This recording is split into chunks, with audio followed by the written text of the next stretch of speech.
Look, if I had to be very honest and brutal, I think that at the heart of it and at the root of it is racism.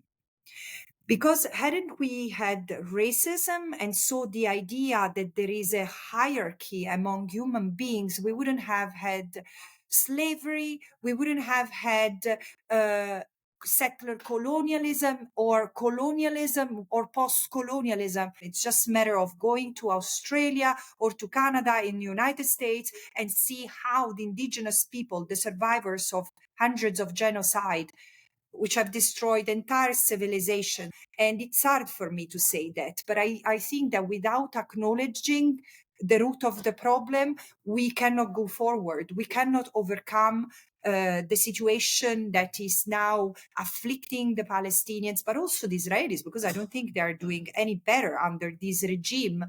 And they are all victims of ideological hatred, which has turned into a political doctrine. So we need to understand what settler colonialism is, the fact that it's not over, and uproot it from the international legal system. We need to decolonize international law, not as a normative underpinning, but as a in terms of how it is interpreted, including by legal scholars.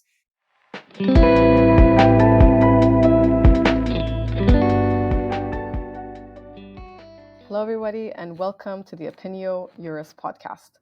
Today, we have the pleasure and honor of speaking with somebody who needs no introduction, Francesca Albanese, Special Rapporteur on the situation of human rights in the OPT. I worked with Albanese many years ago on the book she co-authored with Lex Tackenberg on Palestinian refugees and international law, and she is an impressive and rigorous scholar. In this podcast, we sat together and we discussed her role as Special Rapporteur. She's been meticulous in documenting, analyzing, and reporting the situation in the West Bank and Gaza. And particularly since last October, she's been engaging with the media in ways that we've seldom seen special rapporteurs do before.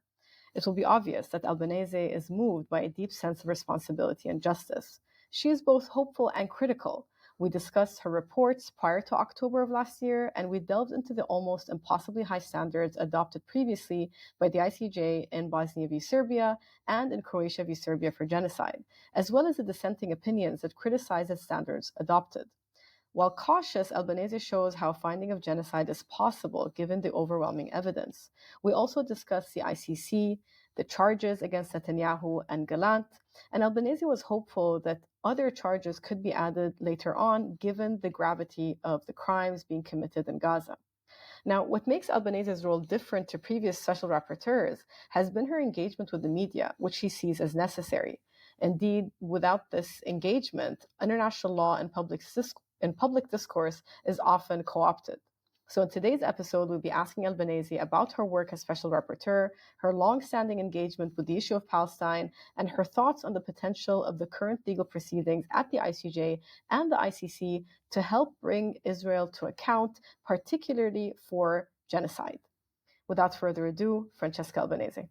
Hey, welcome, Francesca. So just to our audience, since May 2020, Francesca Albanese has been the Special Rapporteur on the situation of human rights in the Palestinian territory occupied since 1967. She's the first woman to hold this role. Prior to this, she worked for over a decade as a human rights expert for the United Nations, including the Office of the High Commissioner for Human Rights and UNRWA, advising the UN, governments, and civil society. She's published 5 reports so far in her role as Special Rapporteur. So welcome, Francesca. We are very excited to have you with us today. Thank you, Jinan. I started in 2022. I wish I was already close to the end. I am not. Thank you very much. Thank you for that. Okay, so let's dive into it. Much of the focus has been on your two latest reports, particularly Anatomy of a Genocide. But could you tell us a little bit about your prior 3 reports, situating what is happening now within the broader or longer context of the occupation? Yes. So first of all, I started in May 22 this work as a special rapporteur, sort of walking on the heels of the work done by John Dugan, Richard Falk, and Michael Link. Michael Link had been brilliant at exposing systemic issues like the illegality of the occupation or apartheid. So I wanted to continue that effort of exposing the system, because I had the feeling that both the diplomacy, policymakers, but also civil society had got trapped into the fragmentation of the imposed by the occupation, women rights, civil and political rights versus economic rights. Well, we had entered a situation where forest was missed because of the focus on the trees. So I started my work against the background of the wave of apartheid reports that had come out, not just by my predecessor, but also Human Rights Watch and Amnesty International, after Israeli organizations and Palestinians, of course, Palestinians organizations. So I wanted to bring clarity to what was still missing, in my view, from the global discourse: the right of self-determination, the right of the Palestinians to exist as a people and to determine themselves over a given land, and to determine themselves politically, culturally, to use the economic resources, and so on and so forth. So this is why I focused on this, because I felt that was missing from the apartheid discourse, that also treated self-determination as something that is to be achieved through negotiation. As the ICJ this year has said in the most unequivocal terms, self-determination is the precondition to negotiate, and negotiation shouldn't be a clause hampering the liberation of the Palestinian occupied territory from occupation, settlements, and annexation. After this, that report already marked sort of an important, it's a sort of a loud beginning of me as a special rapporteur. But what came after was the exposure of what I called the mass incarceration strategy of Israel, as part of the settler colonial endeavor that Israel represents in Palestine. And again, this is not a term that I use as ideological or political. No, settler colonialism in its pure legal form, meaning imposing a regime of control over land, over resources from a metropolis, and pushing, here of course there is no metropolis, but it is Israel, pushing the Palestinians out of what remains of their land in order to replace them. Well, in order to do that, 1 million Palestinians had been incarcerated over 55 years of occupation back then. And 1 million Palestinians is 40% of the male population, and it includes children. And why so? So I detailed the legal underpinnings of it. And when you read what leads Palestinians to be arrested, you realize that it's the denial of self-determination, it's denial of every freedom and every right that constitutes self-determination as an ensemble. And these attacks children in particular. This is why, because of the special damage done to children, I then looked at children, concluding that that the occupation had unchilded generations of Palestinians. And a sober conclusion of my report was, I mean, now it sounds prescient, but it's when a regime, when a power does it to children, to generations of children after generations, it seems one can also infer a destructive intent toward the people. And you see where I'm going. So I didn't have in mind to write a report on genocide at all. I was already preparing to write a report about the private sector and the complicity of the private sector in Palestine when the Gaza assault hit, and then my genocide reports came to be. Oh, thank you for that. Maybe just a follow up, and I think then Umar wanted to ask a few questions. So, I mean, we don't really hear a lot of maybe legal experts talk about settler colonialism, right? Because it is very fragmented, right? So we're going to talk about the occupation here, we're going to talk about apartheid there, we're going to talk about war crimes here. So would you say that settler colonialism, that is perhaps at the root of it, and that kind of strings together all of these separate parts? Look, if I had to be very honest and brutal, I think that at the heart of it and at the root of it is racism.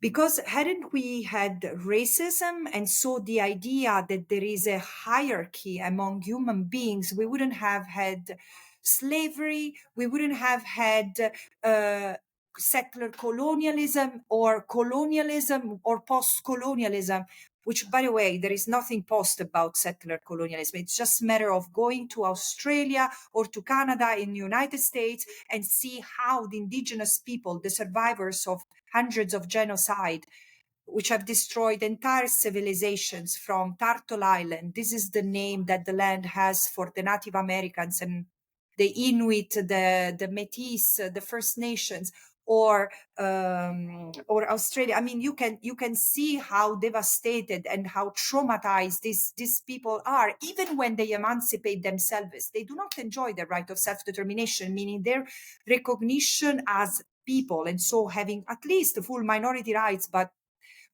so I do think that we cannot see that. You're right when you say this is not something that is criminalized per se.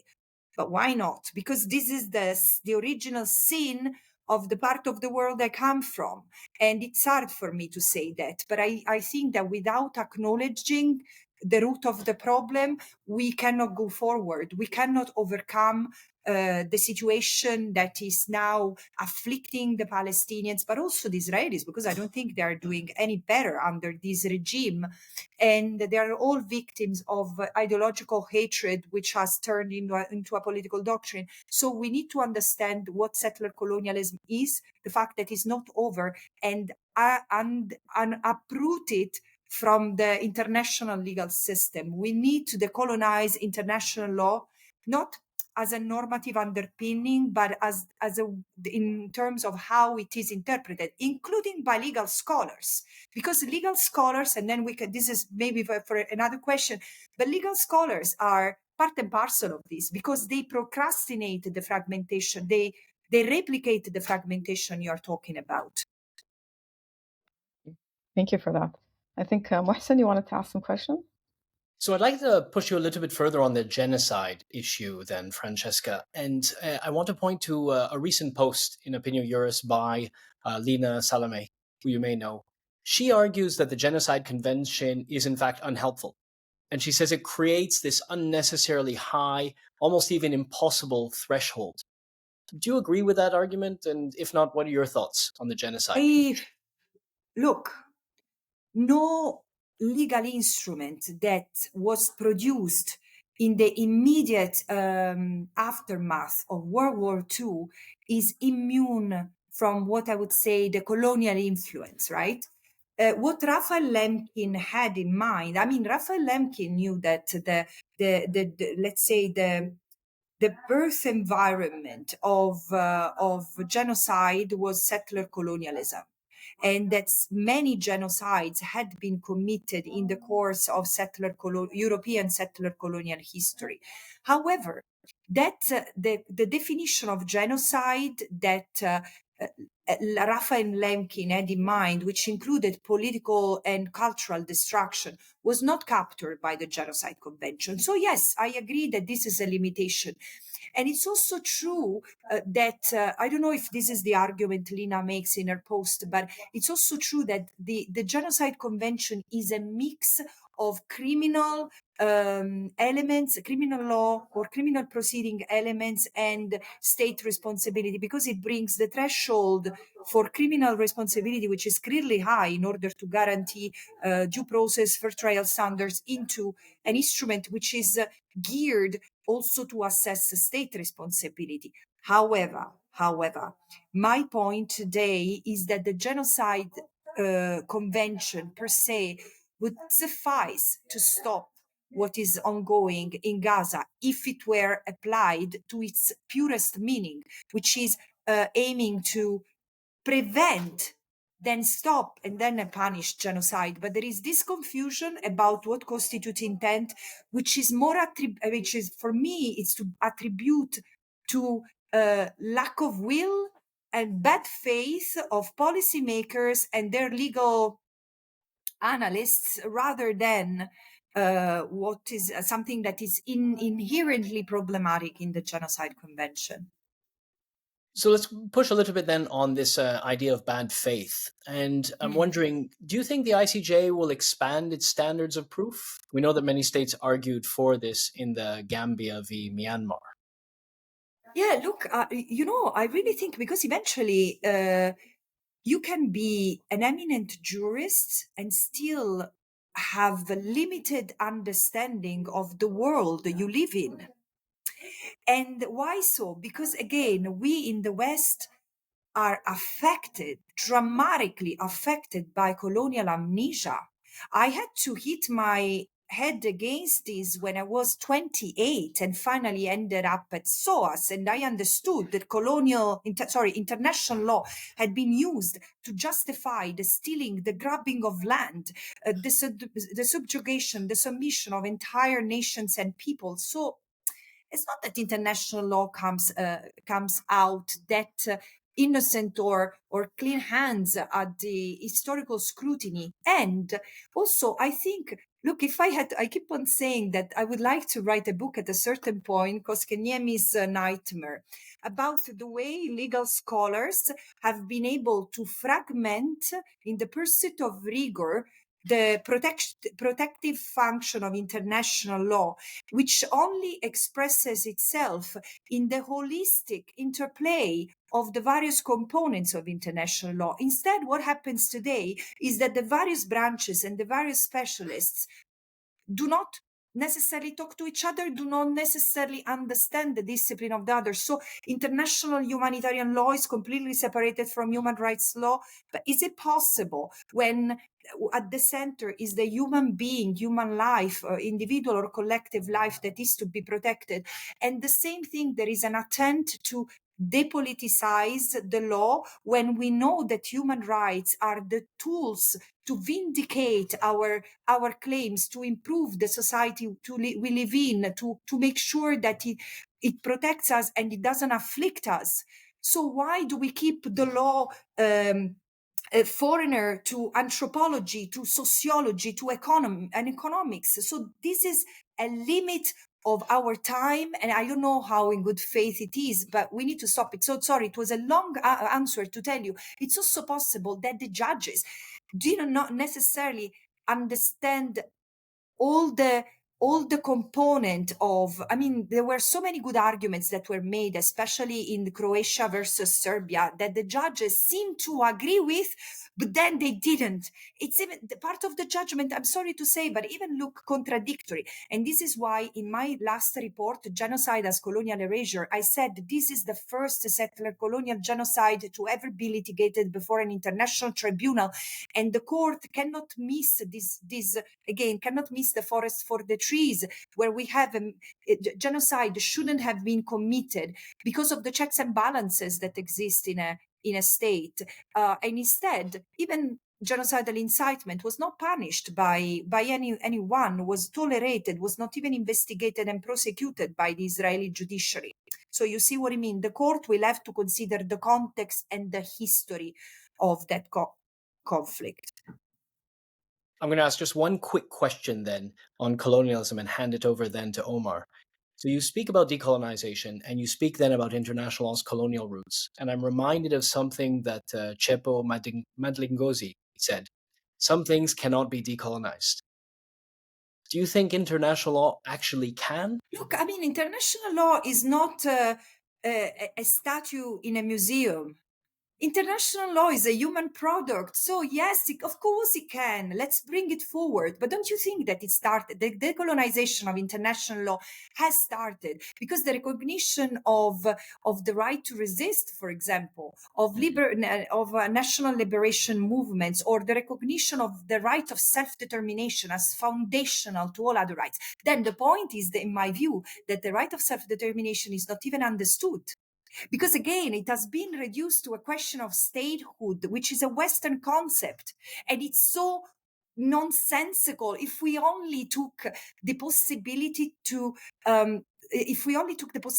look at the world through lenses others than Western law. So in order to decolonize international law, we need to break the walls of it's ivory towers. It needs to get out of the West, and the Western fortress needs to open up to other interpretations of international law.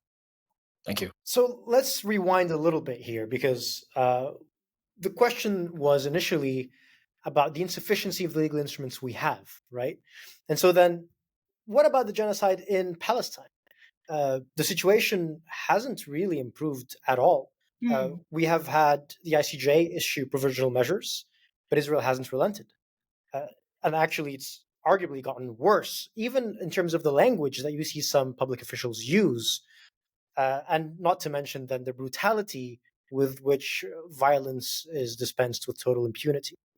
So then, what would be the limits? What would it take for the international community to say, a red line has been crossed, let's stop here?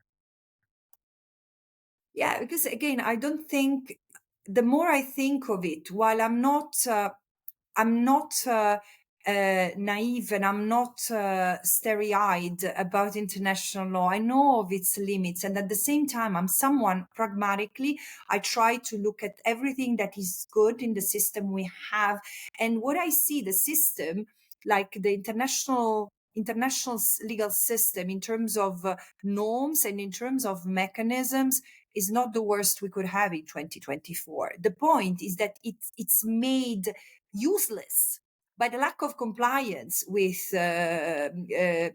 of member states, and particularly most influential member states. So I think that this historical moment, is putting ourselves in front of a mirror. Here is who we are. Yes, we have had a system that was supposed to protect us and prevent the obscenity and the atrocities of the past. And yet again, we are going through and through, and now in a televised fashion. The apathy of many in the international community, especially those in power, is shocking. And at the same time, I do, and I've traveled a lot over the past 14 months, more than what I've wanted, more than my whole body could handle.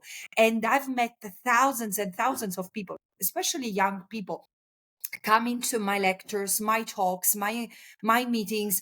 And I mean, there is a sense of pain, of fear, of rage. And I say it's normal. We are all grieving. We need to accept that we are in a moment of grief, and we need to realize that pain, denial, or rage, or feeling depressed is normal. This is because of the absurdity of what's happening. But now we need to recollect as a collective and stand together. This is the moment to make another revolution happen.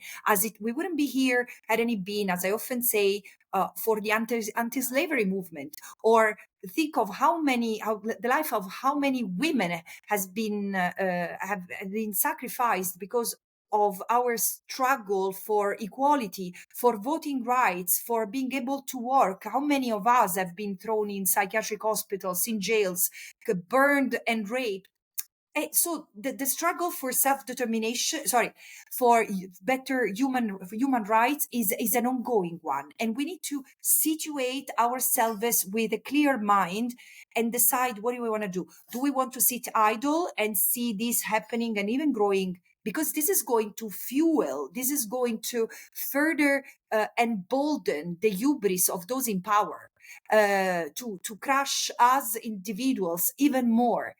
And so we need to take a stand and wake up the revolutionary in us, whatever it is, and make it at the service, bring it at the service of this much needed revolution against apartheid. Because it's not just apartheid in Palestine. We see it more and more, the global apartheid we are part of. Let's then stay with this idea of hubris and double standards for a second.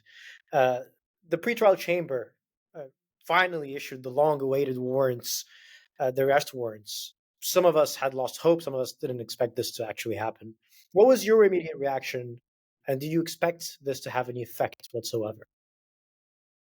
I had that moment of joy that I rarely have. I said, oh my God, that's real. Yes, I was happy. And of course, then I was unhappy because, yes, it was only those who had been already identified by the prosecutor. Yes, it was not all the crimes that I would have expected. For me, the question mark I have is why there is no indictment for the architects of the annexation, which is the apotheosis of settler colonialism in Palestine today. So yes, while I remain skeptical on and a little bit critical of the choice the ICC prosecutor made, at the same time, I recognize the enormity of it. Because again, we are part of a system, and the system doesn't want to hear at all about, because of the hubris, doesn't want to hear at all this self-questioning or this. This because again, Israel is not Israel. Israel is part of the Western establishment of the Western bloc. So this is a self goal for the Western world, and this is why we are having these murky reactions. Does it surprise me to see member states engaging in the most absurd gymnastics to try to evade the application of the warrants? Hell no. But this is where we need to act. Justice for Palestine starts at home. This is why now we have to activate domestic courts against policymakers and anyone else is responsible for the illegality of the regime that Israel maintains on the Palestinians, which is also committing genocide, and use universal jurisdiction. So that there is more work to do for the legal scholars, the practitioners, the attorneys, lawyers. Anyone needs to really, if we are unhappy with the system, this is the moment to act. I think I'll jump in here actually, and to go back to kind of your reaction. What about in terms of, I suppose, the time it took, right? So when we think of the time frame between, the prosecutor kind of asking for the arrest warrants, and then the issuing of the arrest warrants, with Putin, for example, and we always make this comparison, it was 3 weeks, right? It was less than a month. Here it was around 6 months. And so why do you think that it took this long to issue the arrest warrants? Because it's Israel, I believe, because it's Israel. And we have seen the pressure that has been put on the ICC. First of all, there was the UK questioning the jurisdiction of the court. How pathetic. I know that people are a little shaken by my blunt language, but seriously, how pathetic after 10 years of this case being initiated and the 3 years of an investigation that should have already resulted into arrest warrants, how pathetic it is that a state can even question the jurisdiction of the court. So yes, but then the UK backtracked. It should have, in fact, made a submission and apologized for what the previous government had done, but correcting it. However, so there was first 60 submissions that the court, one way or another, had to consider. So this caused a delay. And then there were issues with the judges, pressure, questioning the reputation of the judges. And then we don't know whether the allegations against the ICC prosecutor are right or wrong. I mean, because now he's in the middle of a scandal. But again, it's the timing of it is so interesting. And again, without expressing any opinion on the merit of what is going through, it's just incredible that everything happens the moment the court starts looking at Israel from close. Absolutely, absolutely. And I think then a related point, why do you think that the court did not charge Netanyahu and Gallant with genocide? I mean, not even extermination, right? They basically said about extermination that, they couldn't determine that all the elements of the crime of extermination were met. So, I mean, why not genocide? Why not even extermination? Jinan, I don't know what you think, but my reading of the non-presence of extermination among the charges is because of how the ICC prosecutor had formulated the extermination one, in the sense that it was linked to starvation, the lack of humanitarian aid. And back then, I mean, the cutting line to assess that crime was May 2024. By then, if I remember correctly, 46 people were reported dead because of starvation. So this is probably not a number that would lead to corroborate the extermination charge because of that. But at the same time, the court used the creation of conditions calculated to bring about. So I think that there is an opening for genocide, actually.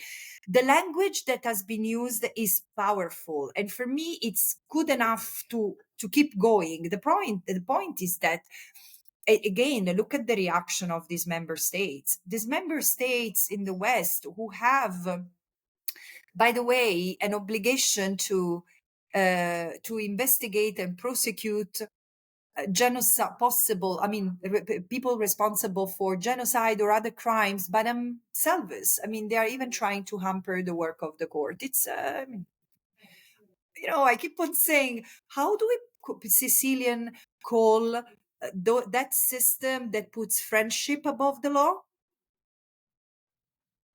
Yes.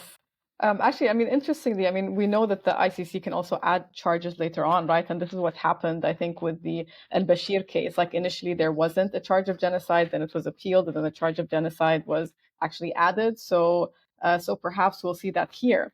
But do you think the fact that there isn't genocide at this stage, do you think it will impact the ICJ proceedings? Because we know obviously they're not conceptually the same, right? One is looking at state responsibility, the other one's looking at individual responsibility. The standards should be, very different. But we see them kind of, particularly the ICJ, borrowing, referencing, these courts that try and, for individual criminal responsibility, looking at their jurisprudence. So do you think that could impact the way that the ICJ looks at genocide? I do think so. Look, I had the opportunity to study the jurisprudence of the ICJ in connection of genocide since last year, and because this was not my specialty, and I've had plenty of discussions with genocide scholars, genocide experts.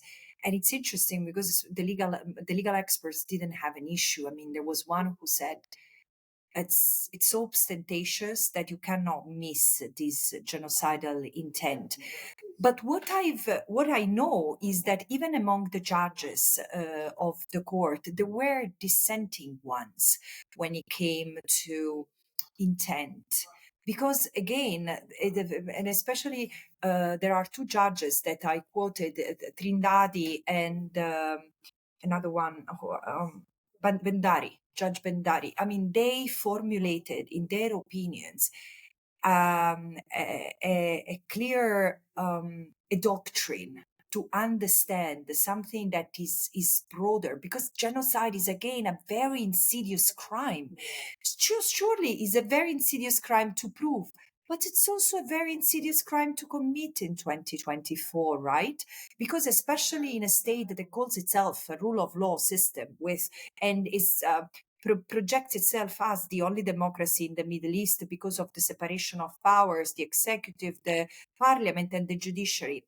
Well, again, after the ICJ conclusions in January that there was a plausibility of genocide, what did the Israeli judiciary do? Did he abide by the provisional measure requesting the investigation and prosecution of incitement to genocide? And the court had already mentioned Israeli leaders, senior leaders, political leaders, and military leaders who had issued genocidal statements. So the court didn't act upon it. Rather the contrary, it created a more restrictive environment to even contest what Israel was doing. Look at the parliament. The parliament, instead of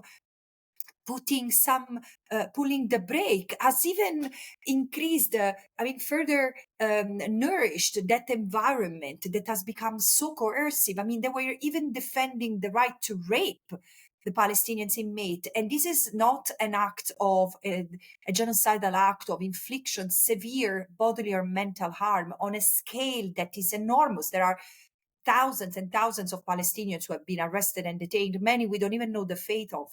So I do believe that there is an opportunity for the court to understand what intent is and how it forms inside a state. And also there is an opportunity to really understand intent as different from motives.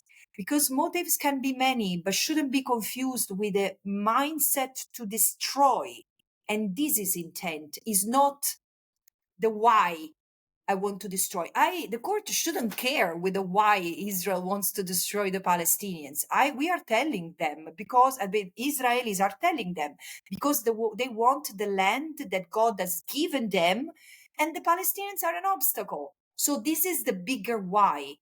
But it shouldn't be confused with the fact that Israel is, in fact, has determined the destruction of Gaza, and it has destroyed Gaza. They said it and they did it. Absolutely. I mean, I think even, I forget if it was the Bosnia or the Croatia case at the ICJ, even Judge Al-Khassaune, he severely criticized the ICJ's decision and said, it's like the ICJ is substituting, or the judges are substituting what they would have done, in a sense, and being like, well, this is not the best way to commit genocide or something like that. So he had like a very sharp critique as well, which was very interesting. Omar, I think you had some questions about the media to ask, please. I did. Francesca, I'd like us to shift gears a little bit and go from focusing on then the subject of advocacy to the methods of advocacy. Just for context, my sort of research niche is the intersection between media and law. So specifically how the language of war crimes and crimes against humanity is reflected in the media very differently depending on who commits the crime. And what I've been interested in is that I've sort of followed your media campaign in the past 2 weeks, in the past 3 months, and over the past 6 months. Those are sort of the three distinctions I would make. And you have been very active. In fact, you're giving this interview today, but you've been on a tear of podcasts and interviews. You were on Piers Morgan last week. I mean, show me how many academics go on Piers Morgan to discuss substance of international law and war crimes in the language that you used in that interview. So can you tell us more about why you do this and what you are trying to achieve via these media interventions? Look, if you go to the letter I wrote to the Human Rights Council when I expressed my interest in being considered as a possible special rapporteur, I didn't know what I was putting myself into. I said I want to take this my work, the work of this mandate, outside of the UN, and also to engage more proactively with the media. So it was I had a clear strategy. And why so? Because I think that the problem is not the Palestine is not understood for what it is. It's understood as a conflict. It's understood as it was understood as a question of missing statehood or inferior statehood, but the settler colonial dimension was completely missing. So what would I have achieved had I limited myself to the UN, Human Rights Council, or General Assembly, where even the stones know the story of Palestine and the brutal violations of international law that have occurred in that land? That, by the way, have not favored the Israelis, because I'm sorry for all the Palestinians and all the Israelis, because also the Israelis are victims of a brutal regime that has indoctrinated them since childhood to the point of hating as a default option. And of course, there are many Israelis who stand completely against it, and they are totally invisibilized. So yes, I wanted to create some movement out there. I had no idea of how necessary it was, though, because the other thing that annoyed me superbly is that everyone talks about Palestine, and it's very rare that in the mainstream media it's the Palestinians. So I'm doing what I'm doing, not because I am the voice of the Palestinians. I am the Special Rapporteur on the Occupied Palestinian Territory. And what I do that in the name of justice, not because of the Palestinian cause. The Palestinians are very good, intelligent, and articulated to tell themselves their story. And they're very rarely hosted. So this is also why I wanted to use my positionality to create more space for them in places where it was unobvious. In places, for example, I've been mesmerized and I've been so inspired by people like Susan Abu Hawa or Noura Erekat or Youssef Munayer, Ali Abulib. There are so many Palestinians who have created a space for Palestine to be told.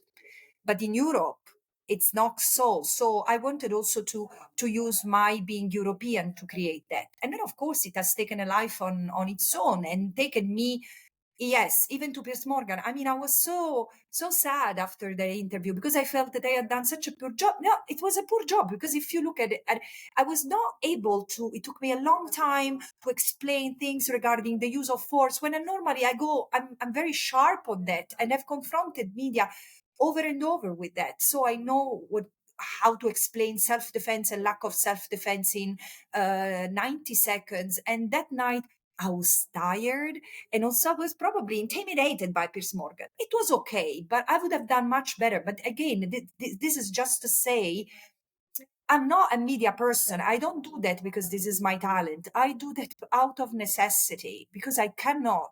I grew up educated. I mean, half of my library at home is about Europe and the Holocaust. This is the home in which I grew up, at my mom's place right now. And so, as a European, I've always wondered how is possible that we let it happen, that my grandfather and grandmother were here. Maybe they didn't know. They didn't know what was happening, including to our fellow citizens, just because they were Jews. Italy was as bad as Germany. It's just that we had less Jewish people. But it was horrible what they have done to them. And I've learned from them, from authors like Primo Levi. And again, I'm proud of that legacy, and who determines also very much who I am as a woman before being a lawyer. And so I cannot tolerate this. This is why I'm so engaged. Just one follow up, and it's hard to find one thing to agree with because I think we're on the same page on so much of it. You say one of the last things you said is you say you do it out of necessity, and I'm inferring from that a statement on the power that media has then in shaping people's mind, people's understandings, Yeah. and people's framing of what's happening. Can you maybe just share a couple of ideas about how you think both yourselves and maybe other special rapporteurs are relying more on the media to shape not only the narrative, but the legal narrative? So, legal definitions Yeah. of what is legal and what is acceptable and what isn't. And just the last thing, this is the reason I ask this is because it's been used so often uh, by a lot of, so say the proponents of Israeli activism, for example, right? They might then volunteer and render mainstream arguments about leaflets and telephone calls and largest democracy in the world. So, but you don't see that on the other side.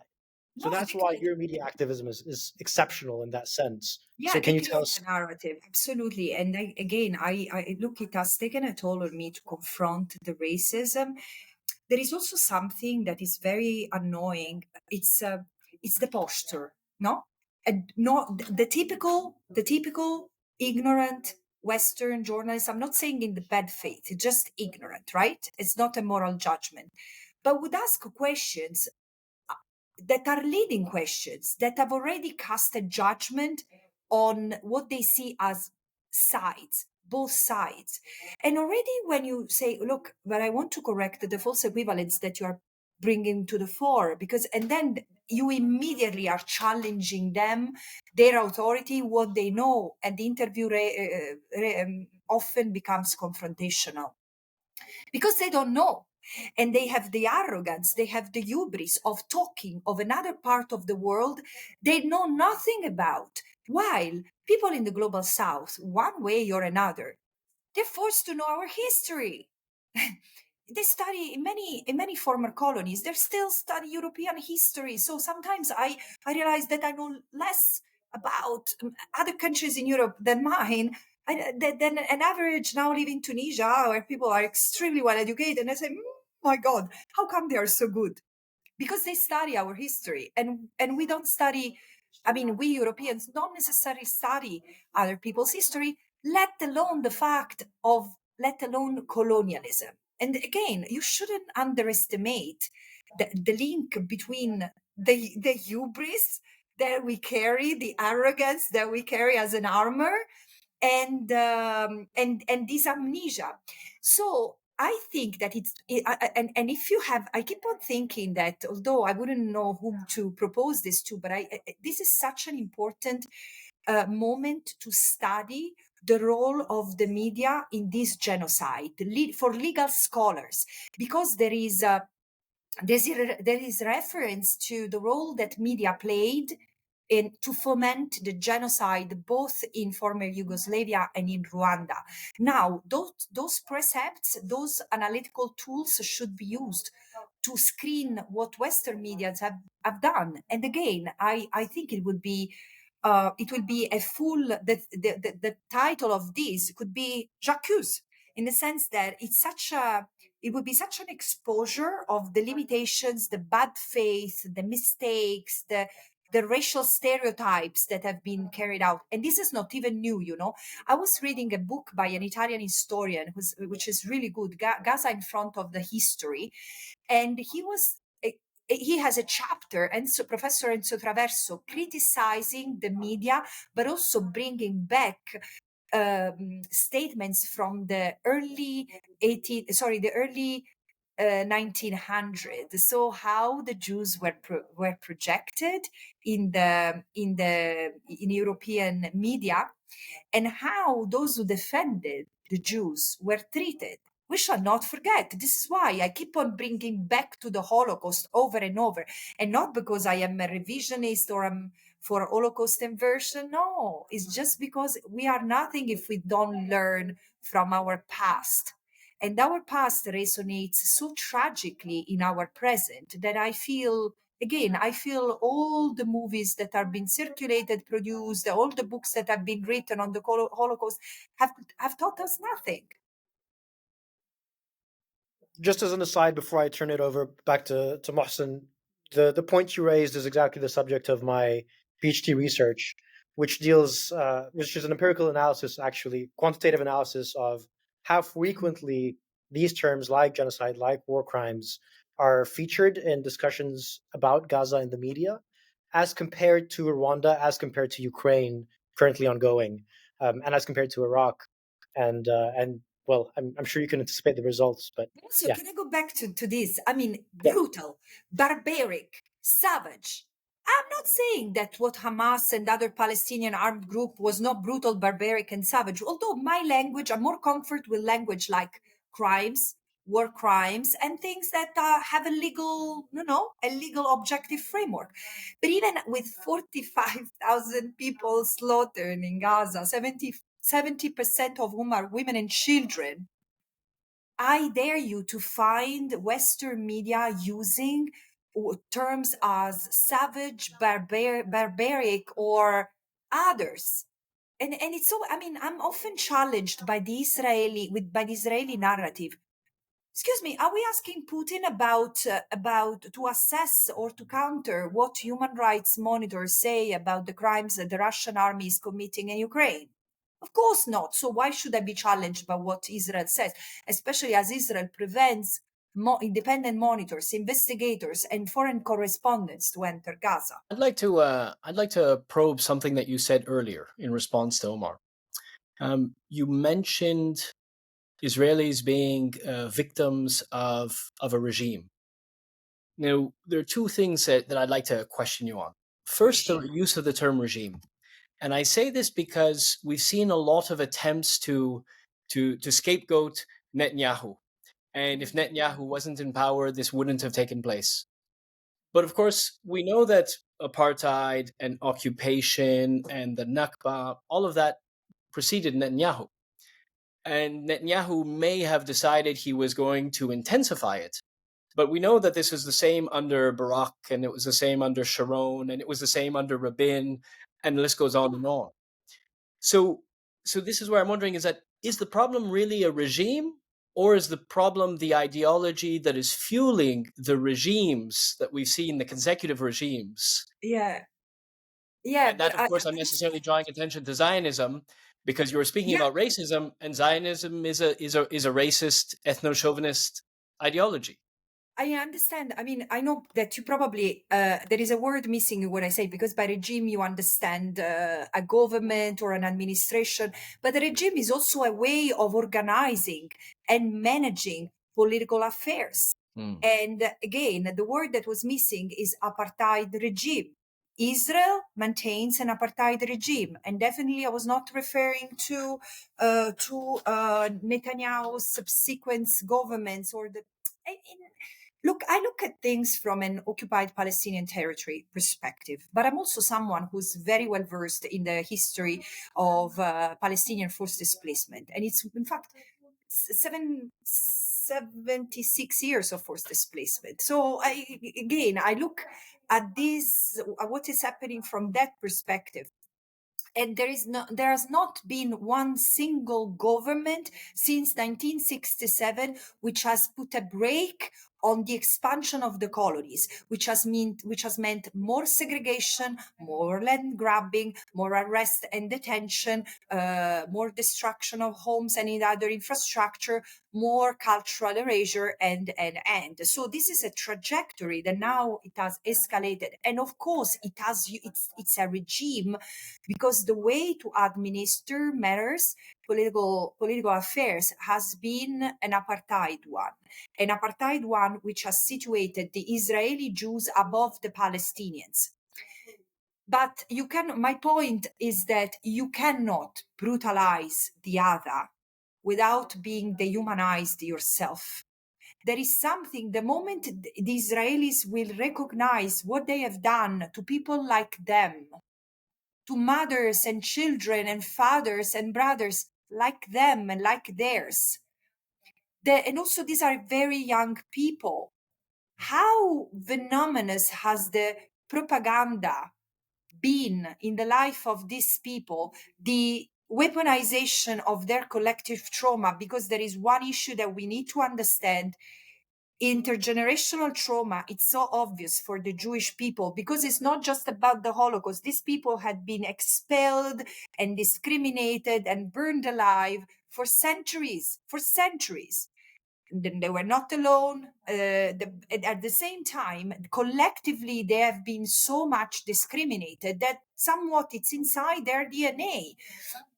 And that fear has been fed by by subsequent governments that have created and maintained that sense that the Palestinians, were the enemy. In this sense, I say they are both victims. But also, I hear from Israeli colleagues and friends the situation inside Israel, and we don't know much about that because it's very well protected, obscured, but it's very serious. There are hundreds of thousands of people who have lost their job. Many were forced to leave their homes. Of course, this is nothing compared to it's not nothing. This is very little compared to what the Palestinians are enduring. But still, it's not that the Israelis are not suffering. And the point is that they don't see that the cause of their suffering is the apartheid regime that they live in, because it's very different to address something you do not see. So one final question for me then. I'm wondering why Zionism, despite the ethno-chauvinism, despite the racism, gets a free pass.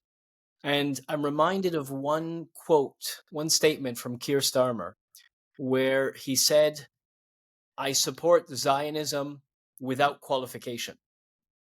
And I try to imagine any other ideology where he would get a free pass for saying that. I support capitalism without qualification.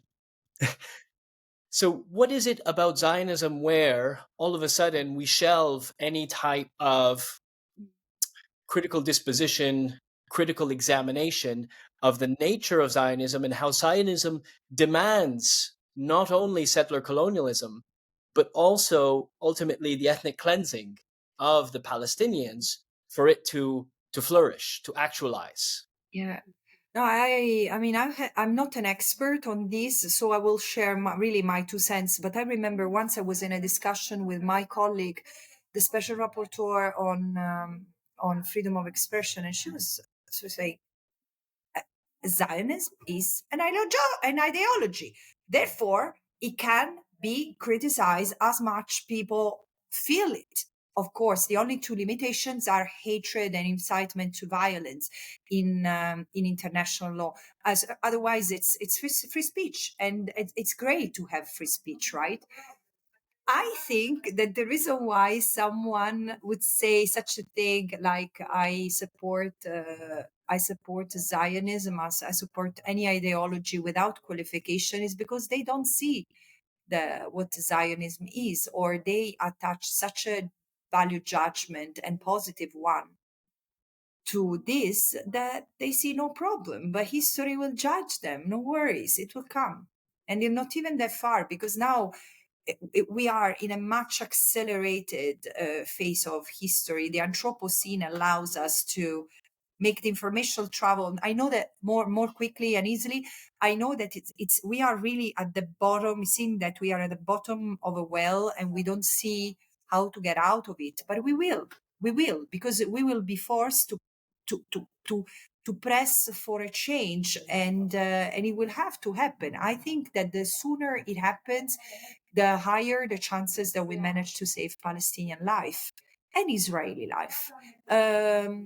But it requires a lot of conscientization and a lot of also some sacrifice from all of us. Francesca, we've taken a lot of your time, so I just want to ask one final question. Many scholars, students of international law, are going to be listening to this podcast and wondering what they can do to help, how they can help to bring justice, to constrain Israeli violence. So just finally, what suggestions, what advice do you have for them and us? Look, I mean, for me, it's very clear that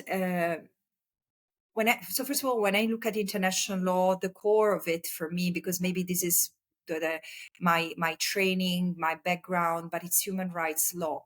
And there is no way to use and to interpret in human rights law other than having a people-centered approach. So the way you look at the world, if you embrace a human rights way, is people-centered. And so you need always to look at your actions, at your work, at your scholarship, wondering and asking yourself, how is it going to affect the people out there? Also being aware of your own limitations, of your own biases. It's very important that when you study or when you train or when you write on a given topic, get out of the pedestal. Think of the people who come from there. And very often, the reason why you have the opportunity to write is because you come from a place of privilege. And sometimes that place of privilege comes without consciousness. If you're one of those, question yourself before contributing to make mistakes, as many Western scholars have done and continue to do. Francesca, thank you so much for being with us. Thank you for your integrity, for your work, for your fight for justice, and for continuing to inspire us to do more and better work. Thank you so much for being with us. Thank you.